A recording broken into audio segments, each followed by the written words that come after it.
segera untuk membuka sekolah lanjutan untuk anak-anak. Jadi saya selaku perusahaan itu memohon kepada semuanya, jadi kalau ada bisnisnya yang lebih untuk perkembangannya, sebenarnya semuanya tidak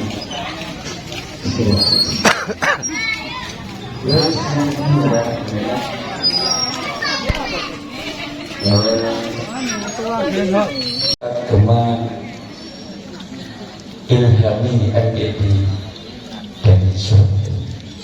Mungkin itu beberapa pengumuman yang disampaikan tentang bermanfaat, dan kajian pagi akan kita mulai kepada Bapak Ustaz.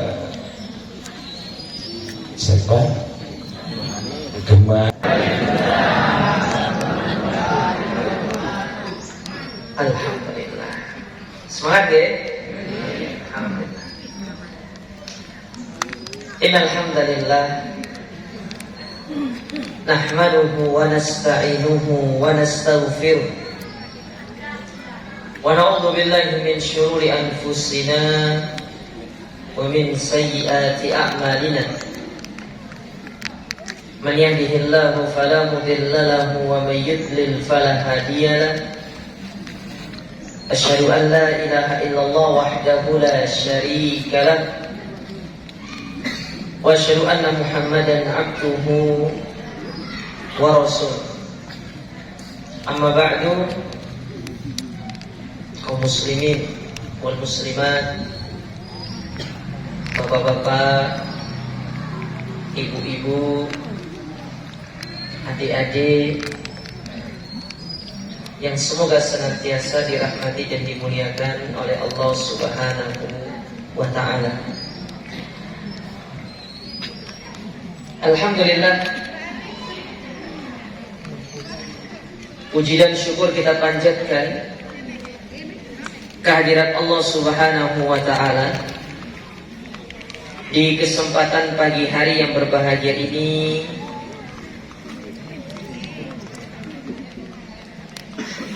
Kita diberikan kesempatan, terutama saya ya, diberikan kesempatan yang sangat berharga oleh Allah, bisa bertemu dan berjumpa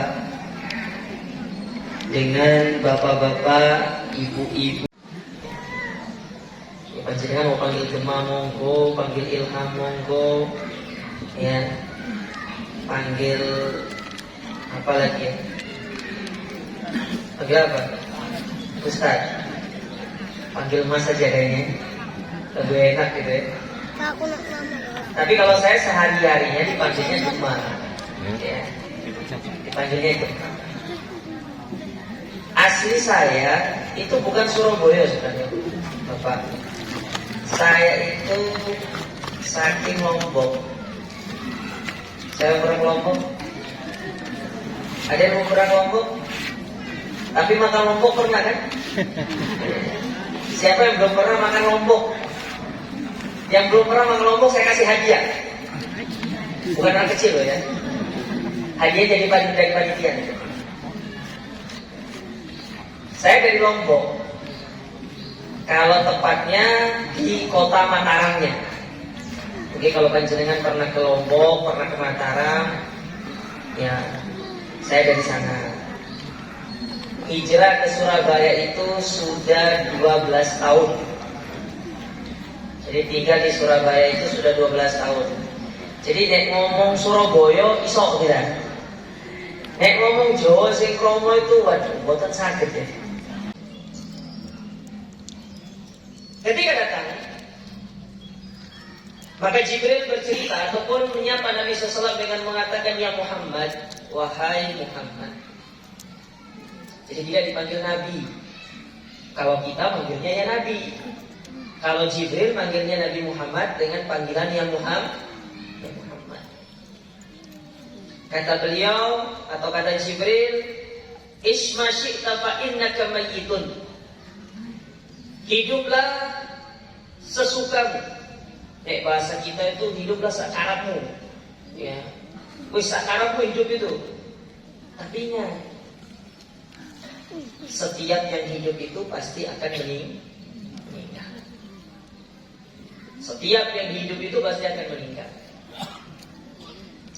Yang kedua, wa ahdib man ahbabta fa innaka mufariquhu.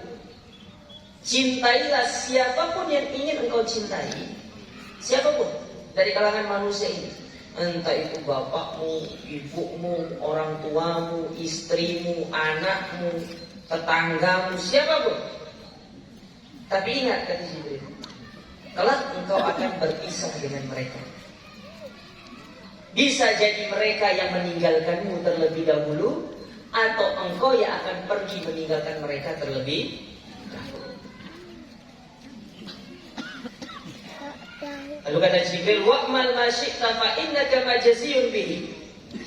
Dan beramallah atau berbuatlah sesukamu. Namun ingat, setiap perbuatan itu memiliki balasan. Jadi panjenengan berbuat sing apik, ya balasannya apik. Nek panjenengan berbuat buruk, ya maka balasannya pun buruk. Lalu apa kata Jibril? Ya Muhammad, wahai Muhammad, anna syarafal mu'min qiyamuhu bil lail wa izzuhu istighna'uhu 'anil nas. Ketahuilah, kemuliaan seorang mukmin itu terletak pada dua hal. Yang pertama, bangun untuk sholat malam. Yang kedua, tidak iri terhadap apa-apa yang ada pada orang lain. Ini 4 wasiat yang disampaikan oleh Jibril kepada Nabi SAW. Baik, kita bahas satu-satu. Yang pertama, Jibril mengatakan, ya Muhammad isma syi'ta, hiduplah sekarangmu. Tapi ingat, engkau pasti akan meninggal. Gak ada orang di atas muka bumi ini yang tidak meninggal, Bapak Ibu. Semua orang meninggal dunia. Karena Allah Subhanahu wa taala dalam Al-Qur'an mengatakan kullu nafsin dha'iqatul maut. Setiap yang bernyawa pasti akan merasakan. Nah, Nabi bangun tidur, enggak cari HP lihat. Ibu-ibunya mau lihat apa? Si jualanku ya laku enggak ya? Si jualan online ini. Siapa yang jualan online di sini? Ibu-ibu. Jualan online enggak? Jualan enggak? Oh, enggak, orang sih ngaku. Ya. Tapi jualan kan? Jualan atau enggak? Kalau enggak ngaku, saya doakan jualannya Haris. Tuh. Hah? Haris.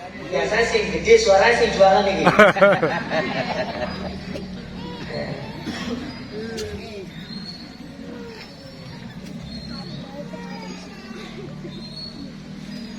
Ingat, kita ini akan mati. Semua kita akan mati. Kita yang duduk di sini semua, kita tidak tahu siapa yang akan duluan meninggal dunia. Bukan berarti yang tua itu akan cepat meninggal. Enggak. Bukan. Iya, Pak. Bukan berarti yang tua itu dia akan meninggal duluan. Enggak, kita tidak tahu. Cuma kita ini harus mempersiapkan diri. Nah, itu yang pertama. Yang kedua,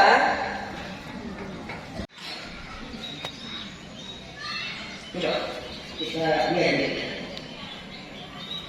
Jangan sudah terlebih tinggal sama orang. Jangan sudah terlebih tinggal sama suami atau istri. Kalau kita sayang sama mereka, kita tidak bisa jadi mereka. Akan oleh Allah Subhanahu wa taala dengan mereka. Kita itu jangan sampai terlalu baper.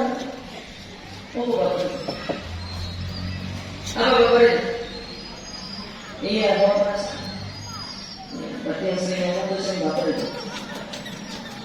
Ya.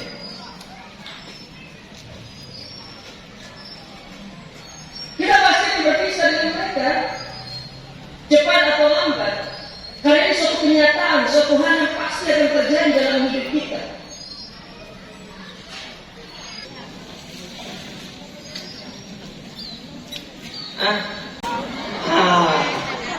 Baby.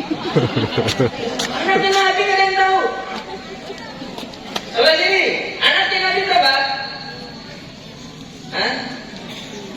yang gini-gini tuh gini-gini maksudnya gimana? Mau foto lagi? Ada berapa? Tengah. Berapa? Nggak boleh searching ya. Nggak boleh Google. Ada berapa? 7. Benar? Benar atau salah? Tuh. Terjadi. Enggak Allah saja. Jadi kita selesai kajian subhanallah warahmatullahi wabarakatuh. Bapaknya, ada berapa anaknya Nabi? Bapaknya juga ragu juga ya.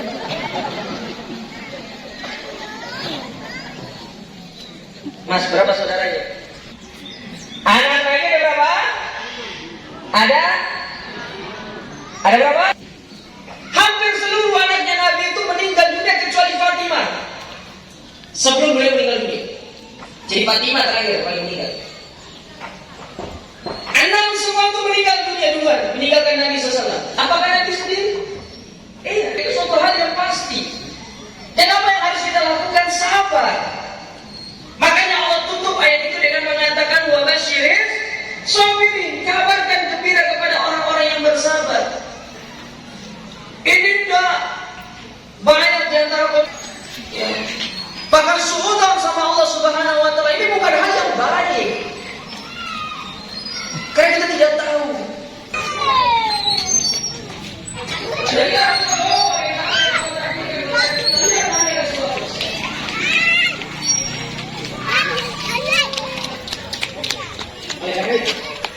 Karena kita mengetahui kita akan ditinggalkan oleh mereka, dan kita pun akan meninggalkan mereka. Kita harus belajar untuk bagaimana supaya kita ini bisa.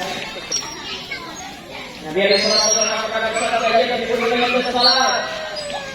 Seorang itu kalau meninggal dunia dia akan diikuti oleh 3 hal.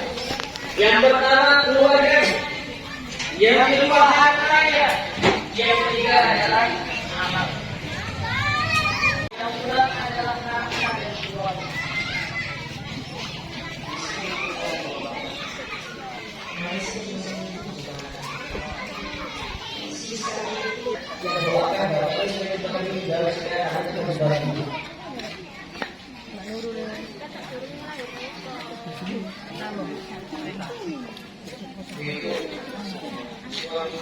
Cinta sama suami boleh. Panjenengan bapak-bapak cinta sama istri boleh, tapi jangan sampai kelewatan batas. Apalagi yang muda-muda ini, jangan sampai jadi bucin. Apa bucin itu? Apa bucin? Budak cinta. Kau budak cinta ciri-cirinya? Kau tahu nggak? Yang suka ngomong aku tidak bisa hidup tanpa kamu itu. Jangan tinggalkan aku tidak bisa hidup. Nah itu sampean belum kenal dia yang sudah bisa hidup kok bisa setelah kenal. Kita boleh mencintai siapa pun, tapi kita akan pergi dunia. Makanya kita di sini disuruh untuk apa? Mempersiapkan diri. Kita harus siap ketika kita harus berpisah dengan mereka, kita harus meninggalkan mereka. Dari keluarganya, dari orang yang dicintainya, mereka merobek-robek pakaiannya, menampar-nampar dirinya, bahkan berbicara dengan ucapan-ucapan yang tidak baik. Mana contohnya? Ya Allah, kenapa bukan aku saja yang kau ambil? Kalau anaknya yang meninggal, kenapa anakku yang kau ambil? Kau tidak sayang sama aku? Justru karena Allah sayang sama anak kita atau sayang sama orang yang meninggal itu, makanya diambil sama Allah Subhanahu wa taala. Coba perhatikan. Di antara doa yang diajarkan oleh Nabi alaihi salatu wasallam kepada kita.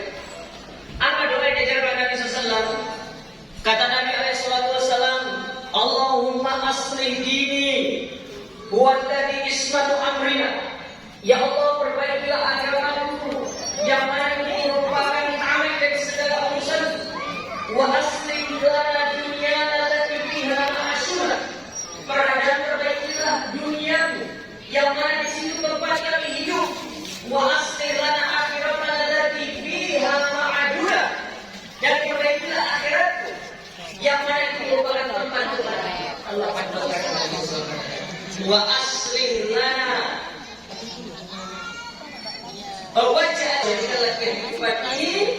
sebagai sebab untuk aku menambah kebaikan. Waj'alil mauta rahatan lana. Di dunia ini, dari tempat kita melakukan perbuatan dosa ini. Makanya Nabi SAW ketika didatangi oleh Jibril disuruh pilih, ya Muhammad, engkau hidup lama atau engkau meninggal dunia? Kata Nabi SAW, Al-Rafiqul A'la, aku pilih untuk menghadap kepada Allah Subhanahu wa Ta'ala. Saya boleh, tapi jangan berdosa. Kita harus tahu, pasti orang-orang yang kita cintai itu akan pergi dari kita. Maka kalau kita sudah mengetahui tentang hakikat ini, kita akan bisa lebih legowo. Oh ya wis. Imam Syafi'i, beliau itu pernah ditanya, bagaimana karakter manusia di dalam menghadapi musibah. Beliau mengatakan ada empat. Yang pertama, kita berbicara kematian.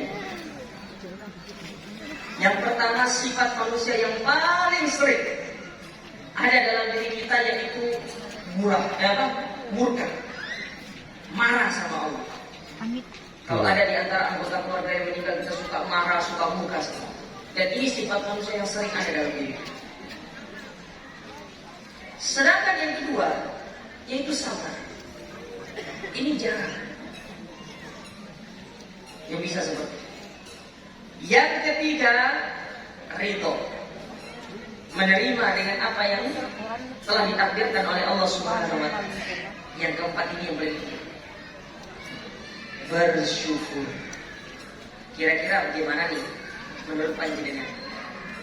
Jenengan telepon orang, ngabari, Assalamualaikum, Waalaikumsalam, misalkan telepon anaknya, ibumu meninggal dunia, Alhamdulillah, gitu.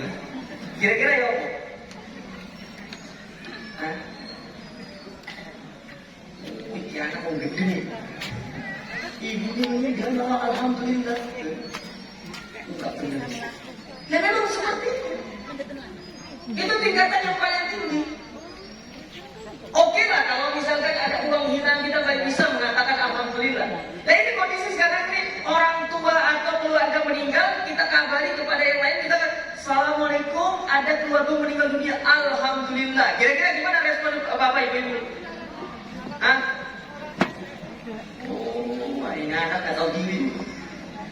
Anak durhaka gitu kan. Tapi memang itu yang paling tinggi. Makanya tidak semua orang bisa mengatakan Alhamdulillah sampai pada derajat ini, kecuali orang-orang yang kuat keimanannya. Tidak mudah mengucapkan Alhamdulillah ketika mendapatkan musibah, itu tidak mudah. Ada beban psikologis dalam diri kita, beban mental yang kuat untuk mengatakan itu, karena tidak gampang. Beda kalau dapat nikmat. Coba kalau diberikan nikmat, dikasih uang, oh Alhamdulillah, orang mana enggak ya? Tapi kalau dapat musibah, susah, berat. Jangankan mau ridho, ucapkan Alhamdulillah, sabar saja belum tentu pergi ke pasar gitu. Ternyata orang yang bilang, saya curi uang ini, mudah-mudahan ya 7 turunan tidak. Kalau ibu ditanya nih, orang bangkrut, siapa mereka bangkrut itu? Ujuk menang-menang ibu. Nah, sini nih depan nih, siapa orang bangkrut? Ibu-ibu tidak tahu orang bangkrut. Apa mungkin ibu-ibu pernah bangkrut? Siapa orang bangkrut itu? Dengar nih, Nabi ketika nanya kepada para sahabat, siapakah orang yang bangkrut itu? Karena kata para sahabat, man la dirhamahu wala mata. Orang bangkrut itu, kata para sahabat, orang yang gak punya uang, orang gak punya harta, gak punya fulus. Bil fulus, mulus. Mafi fulus, mampus. Gak ada uang, mampus gitu. Ya, gak ada fulus, gak bisa nikah. Kalau di tempat saya bu ya, saya tuh darahnya tuh darah Sulawesi. Saya keturunan Bugis. Kalau di tempat saya, di adat saya itu, kalau mau nikah, uangnya harus banyak. Uang panennya harus banyak. Kalau panjenengan punya anak dokter, ya paling enggak uangnya tuh 100 juta kalau di sana itu. Itu durung sapinya, durung emasnya, apa deh? Ya durung sawahnya, kabeh wis. Ya. Ya kalau anaknya yang jenengan ya biasa-biasa mawon ya sudah 25 juta. Tapi 25 juta itu wakil ya. Ya. Banyak. Jadi kalau di sana itu orang mau nikah itu uangnya harus banyak, perhiasannya harus banyak. Ya. Dan saya bersyukur ketika nikah saya tidak keluar uang banyak. Alhamdulillah. Enak ya kalau di Jawa itu kan enak nikahnya. Kalau di sana enggak, uang panennya banyak. Ya. Tapi saya berharap ya ibu jangan seperti itu ya. Orang tua jangan begitulah. Nanti kalau ada yang melamar itu ditanya, kamu sih naik apa? Naik mobil, langsung gigi. Sekarang mau larang naik. Kalau tanya datang apa ke sini? Naiknya Astrea Grand misalkan. Wah itu melarat ini. Melarat ini. Terus lo, ya ojo abi apa deh? Melarat hidup. Baik, kita kembali ke sini. Uang. Kata mereka para sahabat itu orang bangun udah punya uang, orang nggak punya harta. Nih kata Nabi SAW, orang yang bangkrut, orang yang datang di hari kiamat dengan membawa pahala sholat, membawa pahala zakat, membawa pahala haji, sedekah, semua pahala dia bawa.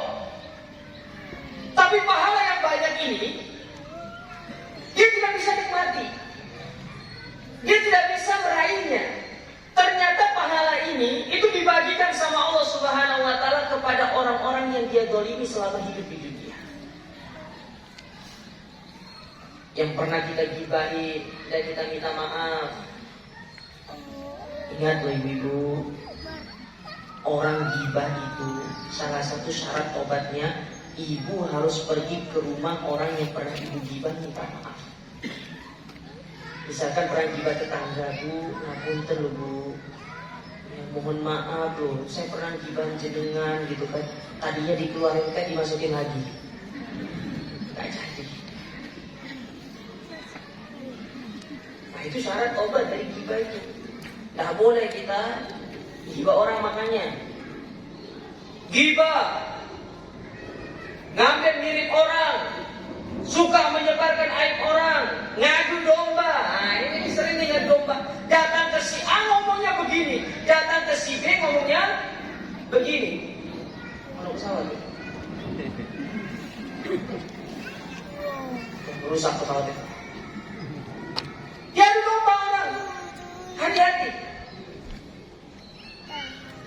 Kalau kita tidak bertobat dari dosa-dosa seperti ini, nanti orang-orang yang kita zalimi di dunia, mereka datang kepada Allah Ta'ala bilang, ya Allah, dulu orang ini gibah saya, dulu orang ini pernah hasut saya, mengadu domba saya dengan orang ini, saya minta pahala dari dia.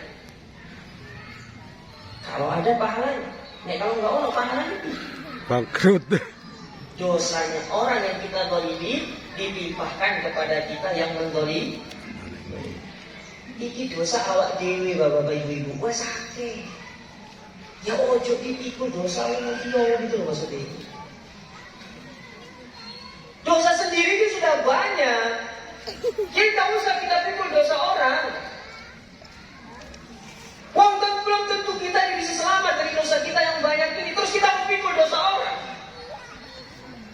Sementara amal ibadah kita juga belum tentu diterima sama Allah Subhanahu wa Ta'ala. Siapa yang jamin sholat kita sudah diterima sama Allah? Saya tanya sama ibu-ibu sekarang ya, sholat subuh tadi. Siapa yang jamin sholat ibu sudah diterima sama Allah Ta'ala? Bapak-bapak yang sholat di masjid misalkan, siapa yang jamin sholatnya sudah diterima sama Allah? Gak ada yang jamin. Bisa jadi pas kita takbir Allahu Akbar, apalagi ibu-ibunya nih Allahu Akbar, kompor ini belum dipakai ini kayaknya nih. Dia mau pergi, gosong nanti kafe ya. Kalau khusyuknya sholatnya. Belum nanti oke, bukan kongko takbir, Allahu Akbar. Bunyi HP-nya tentok sih customer kuwi sing beli. Iya. Akhirnya sholat kita khusyuk. Sedekah yang mana? Yang bapak-bapak ibu-ibu jamin sudah diterima sama Allah Subhanahu wa taala. Dan yang jamin. Iya, hari ini kita ikhlas sedekah, masukin ke kotak amal. Seminggu kemudian, apa yang terjadi? Syaitan datang kepada kita menghasut kita untuk mencerita amal kita. Disuruh cerita. Iya, kemarin saya infak tuh ke SD Muhammadiyah 1 dengan amal itu loh, bisa cerita. Akhirnya kenapa? Sementara dosa, jangan terus. Dosa kita ini sudah banyak. Kita tidak usah memikul dosa orang lain.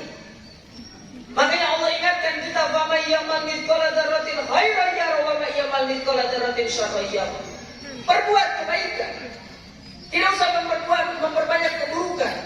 Wis cukuplah keburukan ini.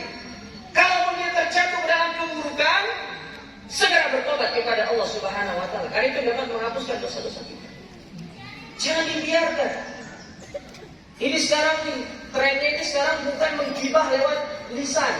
Bukan menggibah lagi duduk di satu tempat, tidak, tapi lewat HP dalam satu grup. Grup ibu-ibu gibah. Kok sih bahasanya? Grup ibu apa? Bukan biasa, bukan namanya itu grupnya. Ini aneh-aneh nama grup ibu-ibunya. Ya, itu tuh. Ya. Kalau saya pernah lihat ada WA itu, salah satu WA itu dikasih lihat, Ustaz ini gimana bentuknya grup ini? Apa grup juga? Grup ibu-ibu anti poligami. Jadi si bapak-bapaknya, kalau tadi ibu-ibu anti poligami, bapak-bapaknya apa? Grup bapak-bapak pro poligami. Ngomong tok di grup itu, tapi nggak wani. Ngasih komentar, panjenengan harus gini. Ditanya, lho Pak, panjenengan itu bojone piro? Nek kita ya satu. Kita itu menghormati istri, bukan hormati. Memang nggak wani gitu. Nggak wani. Bukan menghormati, nggak wani. Nek di grup kayak singa, tapi di luar grup kayak kucing. Ada grup ini, grup arisan, grup ibu-ibu kajian. Iya, ibu-ibu kajian dalam grupnya pengajian ini, tapi isinya apa? Ngomongin orang. Pertama itu bahas masalah kajian, setelah itu bahas masalah jualan. Ono sing posting jualan, ready pisang coklat, monggo di order. Datang lagi, monggo ready sego pecel, monggo 10.000 gitu kan. Datang siji orang. Itu ibu itu kemarin tuh begini. Oh langsung bisa. Iya saya lihat juga itu. Dia baru beli barang tuh, tas baru, kayaknya itu tasnya kredit juga itu kan. Datang ibu satu, iya, paling kredit itu dia tidak punya uang. Yang urusan ibu ngapain urus orang lain? Gak perlu diurus orang lain itu. Jadi nggak usah nambah keburukan dalam diri kita ini. Makanya Hasan Al-Basri rahimahullah. Orang satu ketika didatangi sama murid beliau dikatakan, ya Hasan Al-Basri, ada orang gibah engkau, ada orang ngomongin engkau. Apa kata Hasan Al-Basri? Mana rumahnya? Ditunjukin, itu rumahnya. Datang Hasan Al-Basri bawa hadiah, ngasih kepada orang itu. Apa kata Hasan Al-Basri? Ini hadiah untukmu karena kamu telah memberikan pahalamu kepadaku. Jadi gibah orang, ngomongin orang, transfer pahala gratis. Jadi bukan hanya transfer fulus, tapi transfer pahala. Sing digibahi transfer dong.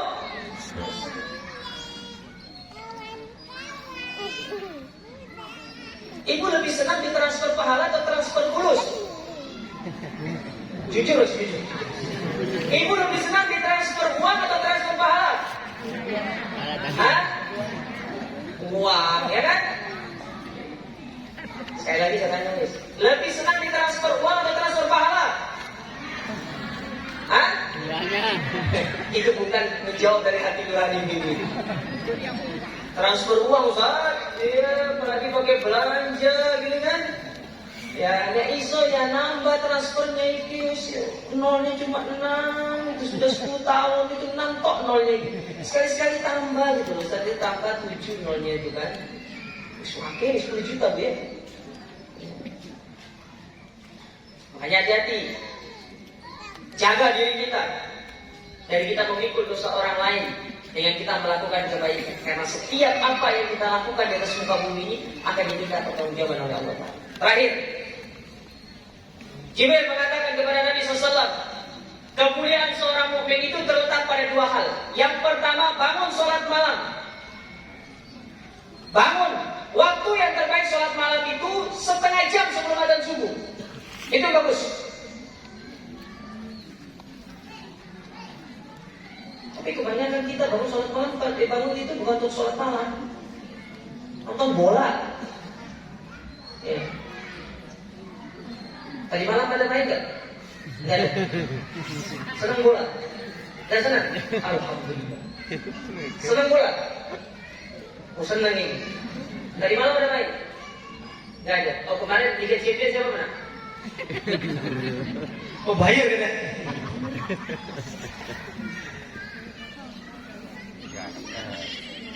Bangun itu bukan untuk nonton bola. Bangun itu untuk sholat. Karena di situ waktu yang bagus untuk kita curhat sama Allah Ta'ala sepertiga malam terakhir itu. Gak ada yang lihat masalahnya. Ibu mau nangis di situ nangis. Ibu mau ngerengek di situ. Karena Allah yang mengatakan dalam surat Sajdah, tatajafa junubuhum anil madaji yad'una rabbahum khaufan wa tama'an wa mimma razaqnahum yunfiqun.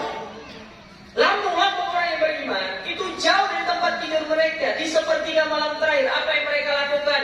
Yad'una rabbahu khaufan wa tama'an. Mereka berdoa kepada Allah dengan penuh rasa takut dan rasa harap. Apa maksudnya rasa takut? Kita doa minta, ya Allah, saya punya banyak dosa, ampuni dosa saya. Dengan penuh rasa tamak. Apa maksudnya rasa tamak? Minta sama Allah. Apa Bapak minta, berlindung, minta sama Allah. Allah itu maha kaya.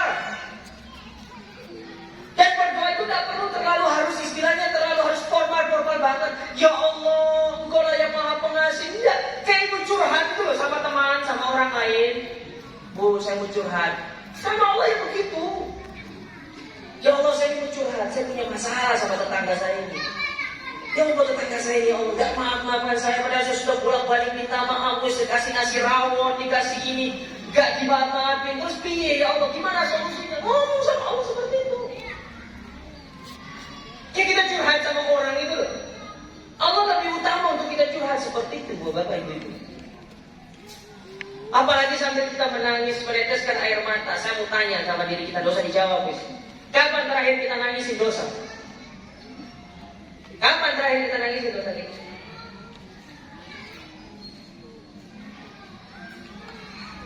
Kapan terakhir kita nangis tentang dosa kita?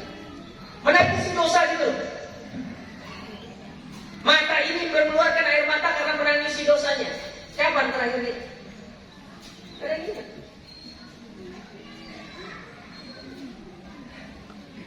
Kapan terakhir panjenengan nangis gara-gara musibah? Sering kan? Tapi menangisi dosa jarang di antara kita. Seolah kita lupa dengan dosa kita. Padahal dengan kita menangisi dosa-dosa yang kita lakukan, itu dapat melembutkan hati kita. Melembutkan hati. Hati kita ini keras. Cara untuk melembutkannya salah satunya adalah dengan kita menangis, meneteskan air mata kita. Itu salah satu caranya. Dan itu waktu yang paling bagus adalah di sepertiga malam terakhir itu. Karena gak ada yang lihat. Tapi gak ujak, ya ojo ambil HP kemudian online juga pakai Instagram atau Facebook nanti. Penonos yang lihat gitu kan. Nangis, ya Allah nangis. Uwais Al-Qarni. Tahu Uwais Al-Qarni? Pernah ketemu sama Uwais Al-Qarni? Pada dengar ceritanya. Uwais Al-Qarni itu adalah orang yang tidak ada memiliki kedudukan yang tinggi di hadapan manusia, tapi dia kedudukannya tinggi di hadapan Allah. Apa sebabnya? Salah satu sebabnya karena dia suka menangisi dosa-dosa. Uwais Al-Qarni. Kita kapan kita pernah menangisi dosa? Tangisi dosa kita, disepertikan dengan berdoa sama Allah, minta sama Allah, curhat sama Allah. Jangan curhat sama manusia. Manusia itu akan membuka aib kita. Manusia itu akan menyebar luaskan aib kita. Jangan curhat sama manusia. Curhatlah sama Allah. Allah yang akan menutupi segala kekurangan dan aib-aib kita, bukan sesama kepada manusia. Ya. Sepercaya-percayanya panjenengan sama teman panjenengan, ketika suatu saat punya masalah, yang menjadi pertama kali yang akan disebarluaskan aib yang pernah kita ceritakan kepada mereka. Betul atau tidak? Seperti itu. Tidak perlu cerita aib itu sama orang itu. Ceritanya sama Allah. Curhatnya sama Allah. Yang kedua, kata Jibril, kemuliaan seorang mukmin itu adalah dengan kita tidak iri terhadap apa yang ada pada orang lain. Wis disyukuri. Apa yang Allah berikan kepada kita ya syukuri. Hari ini panjenengan misalkan sampai saat ini punya rumah 1, mobil 2 misalkan. Syukuri. Nggak perlu iri sama orang. Kita ini ya dalam urusan dunia nggak boleh barometernya orang atas, tapi orang bawah. Kenapa orang yang di bawah kita? Dan jadi orang bersyukur sama Allah Subhanahu wa Ta'ala. Kalau jenengan jadikan orang yang atas sebagai barometer panjenengan dalam urusan dunia, nggak bisa. Akan menghilangkan rasa syukur dalam diri kita. Makanya kenapa disuruh orang miskin? Kenapa disuruh orang yang di bawah kita? Supaya kita lebih bersyukur atas apa yang kita miliki. Hari ini kita bisa makan sego ini segala macam enak di luar sana. Mungkin di sini tidak. Di Surabaya masih banyak orang yang menunggu bekas makan orang lain untuk mereka makan. Masih banyak. Kita masih bisa tidur enak di bawah genteng, di bawah di dalam rumah yang nyaman, ada AC-nya. Lihat saudara-saudara kita di Palestina, di Suriah sana. Mau tidur, bukan cari AC, bukan cari tempat tinggal, bukan cari apa, lihat atas, ono rudal apa enggak. Itu mereka. Ada rudal atau enggak? Panjenengan pernah pergi ke daerah sana? Belum pernah kan? Bagaimana rasanya mereka di sana? Jangankan tidur di dalam tenda.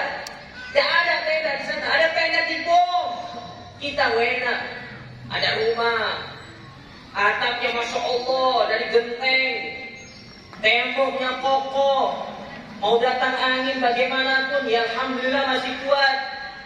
Nyaman tidur, hujan tidak kehujanan, panas tidak kepanasan mereka. Subhanallah. Lihat, makanya dalam urusan dunia itu jangan orang atas, tapi orang yang di bawah. Beda kalau dalam masalah urusan akhirat. Kalau urusan akhirat Allah mengatakan fastabiqul. Urusan akhirat itu berlomba-lomba. Ya. Jangan mau kalah sama ustadznya. Ustadznya belajar, kita belajar. Ya. Ustadznya ibadah, kita ibadah. Ustadznya nikah lagi, panjenengan jangan nikah lagi, bahaya. Ya. Nanti bisa mendatangkan mahar rumah tangga. Tapi saya tidak mengharapkan panjenengan menikah lagi Bapak ya. Win. Tapi saya doakan semoga aja.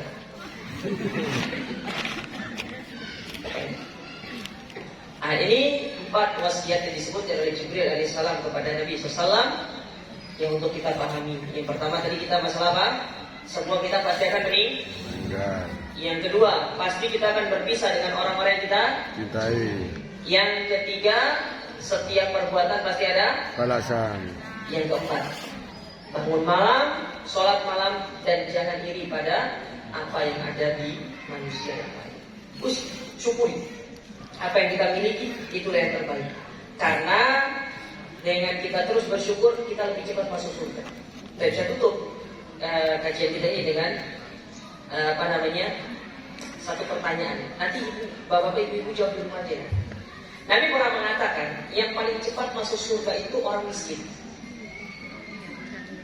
Saya tanya, panjenengan ini mau kaya di dunia terus lambat masuk surga atau miskin di dunia cepat masuk surga? Jawab dulu di rumah. Ya.